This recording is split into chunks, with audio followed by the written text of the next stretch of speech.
আসসালামু আলাইকুম। কেমন আছেন সবাই? আশা করি ভালো আছেন। আমিও ভালো আছি। আজকে আপনাদের সাথে একটা রেসিপি শেয়ার করব।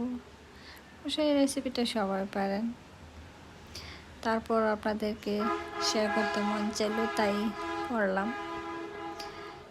এখানে আমি তেল ঢেলে তারপর পেঁয়াজ কুচি, রসুন কুচি, মশলা সব কিছু দিয়ে দিলাম। দিয়ে তারপর এখানে জিরার গুঁড়ো,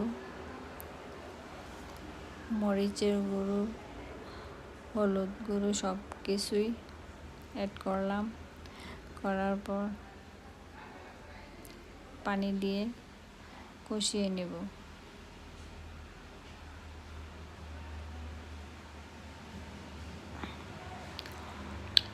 আমি আগে রান্না করতাম মাংস ব্লেন্ডারে পেস্ট করে, কিন্তু আজকে হঠাৎ মন ছিল যে দেখি শুটকি দিয়ে কেমন হয়, টেস্ট করে দেখি, তাই এটা বানাচ্ছি।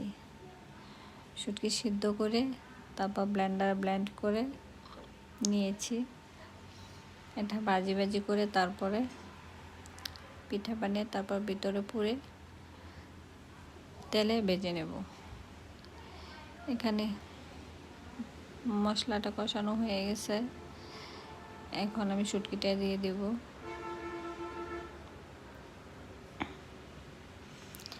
আসলে রান্না নিজের মতো করে নিজে আইটেম করানো যায়। এই তো আমার শুটকিটা হয়ে গেছে, এখন আমি শুটকিটা নামিয়ে নেব।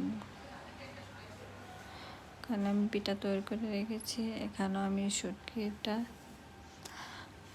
পিঠার ভিতরে ভরে নেব। আসলে একা হাতে সব কিছু করা সম্ভব না, আমার হেল্পিং হ্যান্ড কোথায় জানি গেছে, ওকে পাইতেছি না, তাই নিজে নিজে একাই করতেছি। মেয়ের বাবা সবাই অসুস্থ, জ্বর, অনেক জ্বর, তাই একা হাতে সবই সামলাচ্ছি। মেয়েকেও দেখছি, আবার এখানে মেয়ে খেতে চেয়েছে, আম্মা পিঠা বানাও, তাই বানাচ্ছি।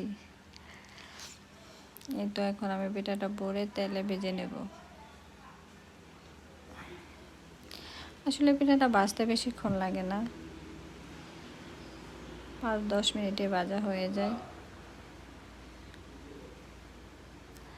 আসলে তৈরি করতে যতটা না পরিশ্রম, খেতে কিন্তু অনেক মজা। এই তো আমার পিঠাটা হয়ে এসছে, এখন আমি পিঠাটা নামিয়ে নেব। আজকের ভিডিওটা